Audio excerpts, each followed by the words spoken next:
You listen to Wrestling Up on FreeFM, ArrowFM, and MPR. As always, I'm Grady, and live on Discord we got Josh.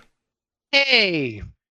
We got Backlash coming up. 5 matches announced at the time of recording. A couple of rematches, a couple of new matchups, and a couple of matchups that feel like they overflowed from WrestleMania. I'm going to just look at the one that's had the biggest build in terms of the main event segments the past 3 weeks, and that's Roman Reigns, Jacob Fatu for that World Heavyweight Championship. They've been cross-branding it, we've been crossing the Usos in, we've been crossing the MFTs in. Fatu's been going insane.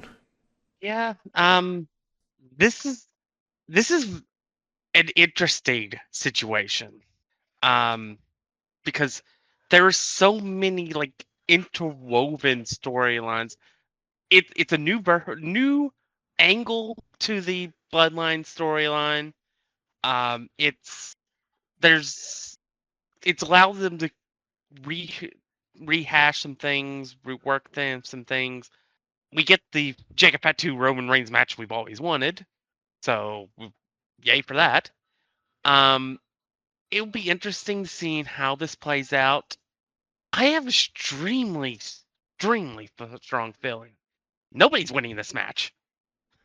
I think it's going to end up being a no contest because I think we're just going to have an all-out brawl of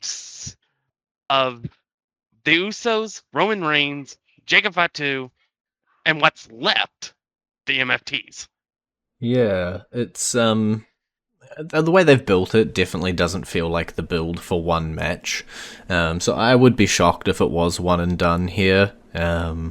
So I do expect us to continue going, but that end of your paragraph was really the important part because that's changed my mind on what I thought was going to happen. You know, in the recent talent layoffs or releases or contract renegotiations or whatever is happening behind closed doors, we got announced that a couple of the MFTs, Jeff Cobb, JC Mateo, and Tonga Loa, are no longer with the company.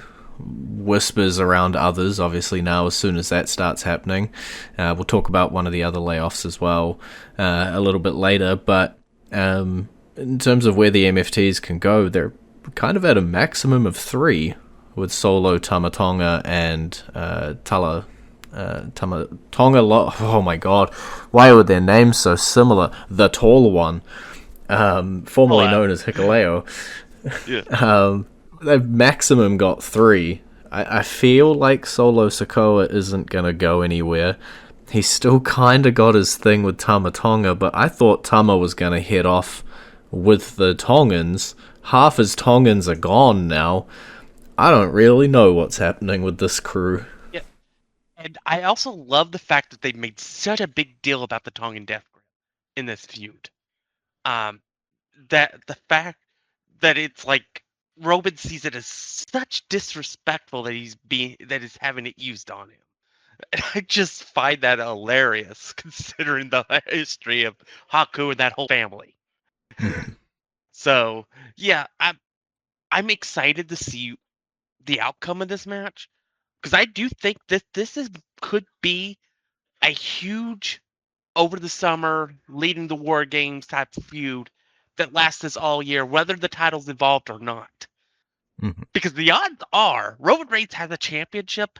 There's a pretty strong chance that whoever wins that briefcase and at Money in the Bank uses a Roman Reigns because it's happened like 4 times already. Yeah. Um, it's an interesting one. I obviously still have Obafemi down the line in my head, but I don't know. With everything that's happening at the moment, I think we got to take it week by week a little bit just to see uh, who's gonna be here, what the chess pieces on the board are gonna be. Because I'll segue into it. I didn't expect to read the news that the New Day were out.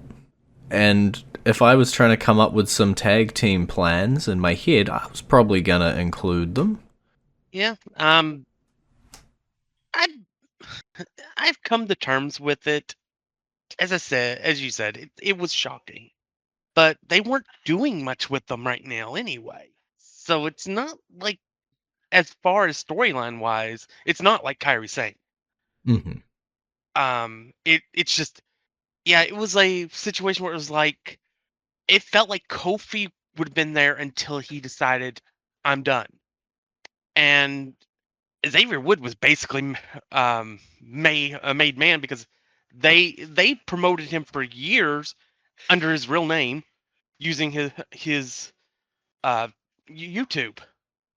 Whether or not he can still do that under his own stuff without the company's, no, but they promoted him by his name.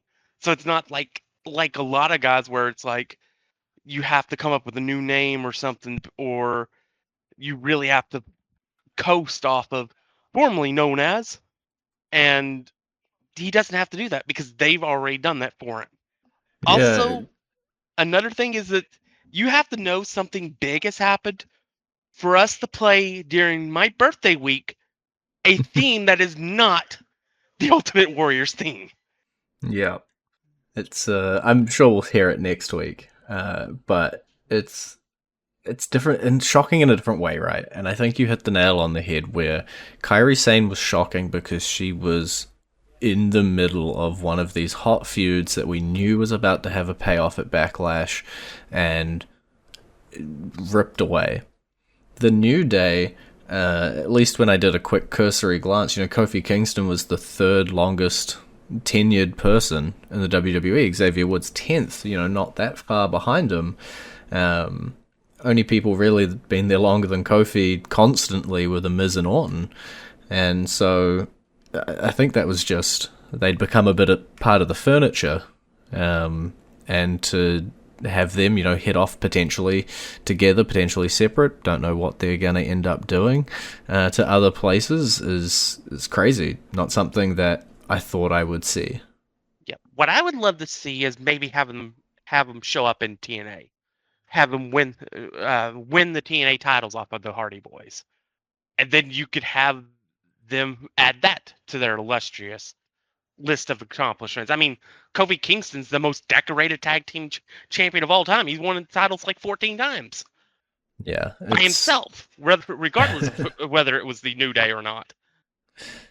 It's crazy. And the combination of characters who were massively important on screen and characters who were mainstays have kind of put up this air of nobody's safe. I don't know who's going to be left in a month, who's going to agree to restructure their contracts, who's not going to want to take the pay cut, or whatever again is happening behind closed doors. We can come to a position where every week we're sitting down on this show talking about a new departure and how that's going to affect everything. And for the sake of people's livelihoods, I hope that isn't, where it all goes. But in terms of hosting a podcast or a radio show that is to talk about the storylines and what's upcoming and what makes sense, it makes that quite hard as well when you don't really know who's going to be there. Because we mentioned Kairi Sane 100 times. I would have thought she's going to factor into this match we have at Backlash between Sky and Asuka, but now it's just kind of weird between the two of them.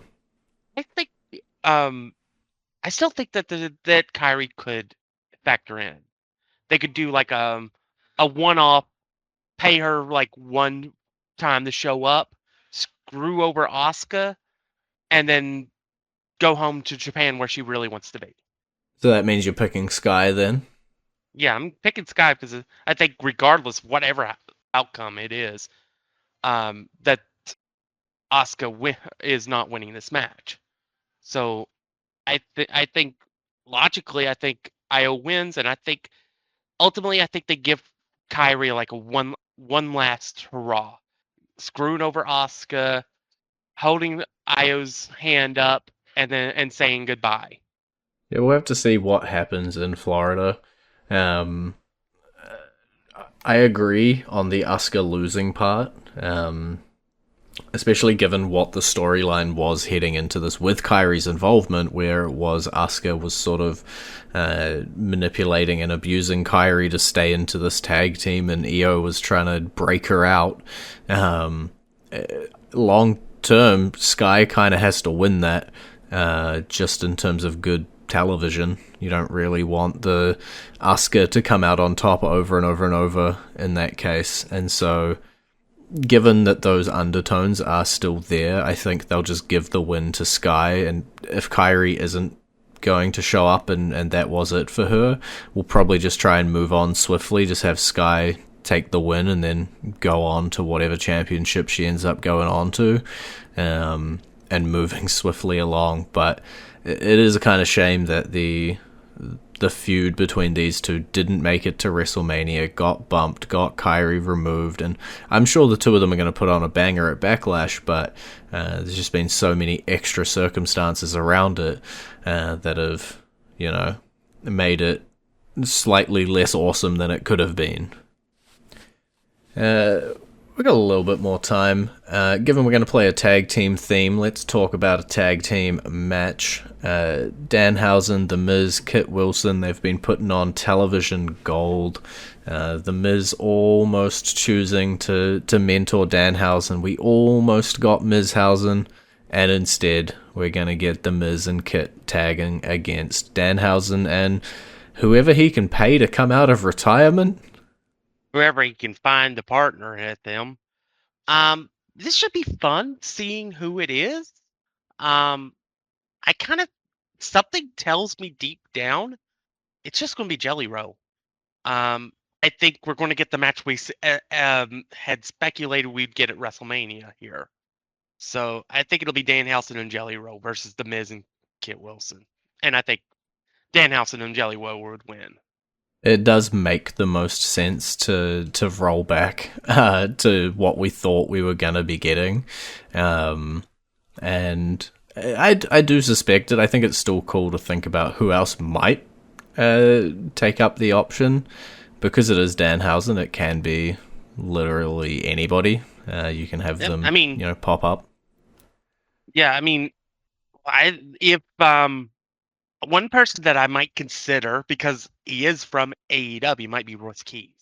That might be somebody. Yeah. I don't know. It just feels like this is tailor-made for Jelly Roll, though. Yeah, I think those are my top two options for sure. Sorry. Yeah. But whoever it is, it's definitely not going to be The Miz and Kit Wilson that wins this match. For all we know, the TBA could be The Miz himself. Yeah. Yeah, there could always be some sort of shenanigans. I think we have yet to see someone who's cursed pick up a win, so when you got a tag team that's double cursed, triple cursed, quadruple backflip cursed, there's no way Miz and Kit are coming out of this with the win. And it does feel like the long term is still Mizhausen being the tag team. It'll be interesting to see if R-Truth and Damian Priest are still champions, if those teams go head to head. I don't know if we could handle that one in terms of the amount of comedy partners with former world champions partnered with them, but yeah, it'll be interesting to see how it all shakes out, but I'm sorry, Miz and Kit, you are going to be losing this match. Well, that is time for our entrance theme, as Josh alluded to earlier. We're going to play the New Day's theme, and it is playing for you now. It's a new day, yes it is!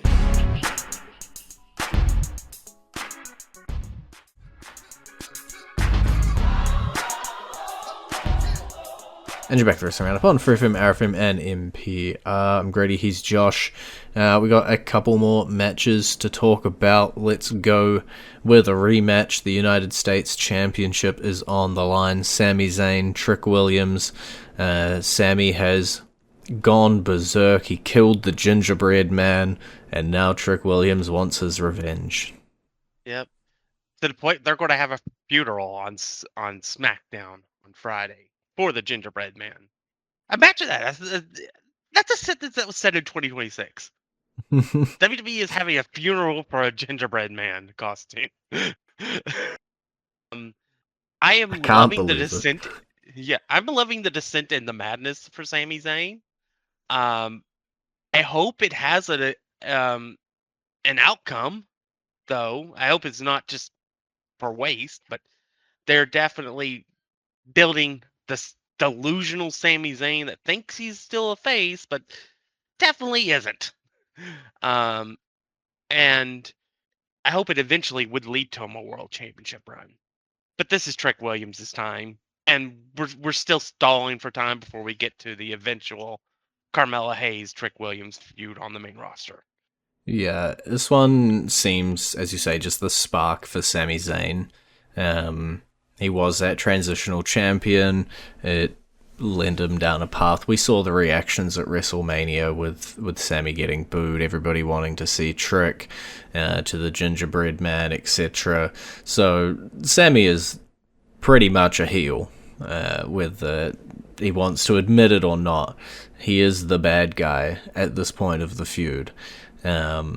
Trick Williams Carmelo is your money. We just got to get there, and this is a fun little way to spin Sami off into a heel and send him down his delusional hole. But you are right, with the United States Championship being involved in this, the mid-card title won't be the payoff for Sami Zayn's spiral. And so where is the payoff for his spiral? Does he spiral up? With Cody Rhodes currently holding the championship, and his next challenger, seemingly Gunther, could raise some question marks around that. I don't know if Sami Zayn's going to want to poke his nose up there too often. I don't know. The last time he faced him, he did beat him. So yeah, maybe he would true. want Gunther as the world champion. I don't know if Gunther wins the world title if he's going to lose it too soon. Yeah. I'm good, thank you. So question marks around Sami Zayn, and seeing where he ends up for sure, but it should be a Trick Williams one. And then the other match that we were expecting to get at WrestleMania, things happened, injuries happened, we didn't get it. We instead got Rollins Gunther, which obviously ended with thanks to the Breaker interference. And now we get them one-on-one, Seth Rollins going head-to-head with Braun. I think this would be a very interesting match. This is another one of those situations where it's like, this could be like a major feud that spawns out the entire summer, leading to Survivor Series or SummerSlam or something. Or it could just be one and done. It depends on what they want to do with this. Mm-hmm. And where they want to go with each character from here on out. But so that's why part of me is like, Seth barely wins, but Braun destroys him afterward and gives him more meat, put more meat on the bone. But I could just easily see Braun winning and moving on. Yeah, it's an interesting one because we look at what happened on Raw, right? And Joe Hendry is beefing with the Vision. The Street Profits are beefing with the Vision. They've already got a 3 versus 3 thing going on without Seth there, and they mention a few times, hey, we don't trust you, Seth. And that kind of leaves him, he's not the good guy, he's not the bad guy, he's kind of between them at the moment, and with all of those people involved against the Vision, it's entirely possible this match doesn't go clean either. It could be one of those ones where, as you said, we kind of tease it here, give it to you a little bit, but it's not till SummerSlam that we get the true collision between them. I don't really know what Seth Rollins' role in here is going to be, but he's kind of not needed, storyline-wise, not needed in this, where we've already got a 3 versus 3, and he's just an extra chess piece on the board sitting to the side. Yeah, Money in the Bank being in September is really messy with like our plans. Because it's like usually in the middle of June we're preparing for, okay, who's going to win the briefcase? How long are they going to hold it? But it being in September like really like creates a situation where it's like there are so many storylines that could like you could still do multiple matches and it not have a reason to deal with that particular match. So it's like so I think that's part of why I think we're probably getting a series of matches to SummerSlam. And I think the first one, and that's why I think Rollins is more likely to win the first match. So I'm picking Rollins. Yeah, that makes a whole lot of sense. I'm only going with Braun because I kind of hope that Braun keeps the upper hand the entire time, but I don't know what we're doing with the Vision. They've got the tag titles. Street Profits want those. Seemingly, that piece is like the easiest chunk out of it. It's Braun, and did his injury really mess up the rocket strap that he was gonna get? Because Femi's now on his way up against Roman. We've got Gunther on his way against Cody. We kind of already got a lot of these next World Championship contenders sitting there waiting in a queue, and Braun may have to go to the back of the queue. And we'll just see what happens with Seth here. As you say, maybe we do stall until September, or stall until SummerSlam, sorry, where we just stretch this one out and let him loose afterwards once maybe we've got some new champions or some new people for him to run roughshod over. We also have a couple more debuts. They'd been, teased beforehand, but we are going to get Sol Ruka up to Raw, jumping straight into a feud with Intercontinental Champion Becky Lynch, and Ricky Saints up to SmackDown, getting a showcase match against Cody Rhodes. The match we wanted at John Cena's last match, Saturday Night Live main event. Mm-hmm. But we didn't get it because we are actually showcasing the next big thing. Yeah, it was a fun match. Could have gone longer, and there's definitely a lot more in the tanks if they wanted. But it's good to showcase Ricky, and it's like Cody got to be a little happy papa with Ricky coming out and doing the stuff he did with him. We're also getting Blake Monroe on the main roster. There was a vignette for her. That's basically what they did when she debuted for NXT. So they're not going to change her character much.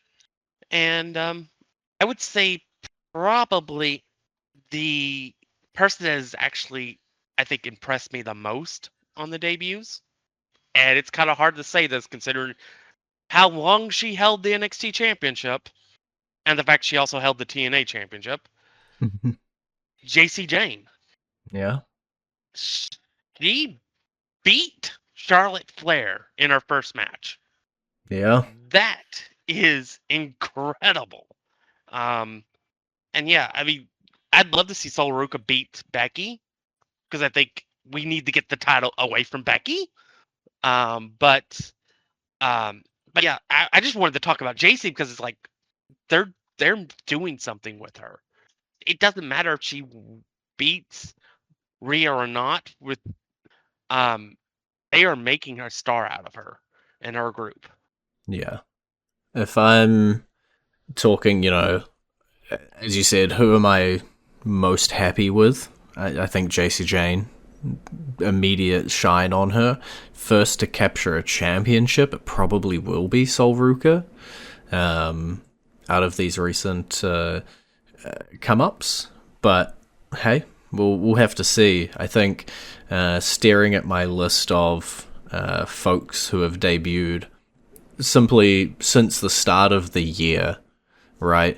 Trick Williams, Javon Evans, Jordan Grace, Obafemi, Royce Keys, Danhausen, Ethan Page, JC Jane, Fallon Henley, Laney Reed, Ricky Saints, Joe Hendry, Sol Ruka, Blake Monroe.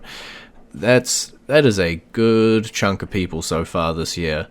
14 odd people that are coming up and breathing some fresh air into the roster. I don't think all 14 are going to capture titles. Obviously, Trick already has. But the rest of them could be pretty close behind. We got like 30 seconds left. So pick another debutant or someone who's debuted this year that you're expecting to see bright things out of. Honestly, probably Blake Monroe. I think she could end up capturing the Women's United States Championship. And I'm just interested in seeing what the segment she does too. But I think that'll be fun. Yeah, I think she didn't really get a whole lot of steam behind her on NXT. due to some, unfortunateness.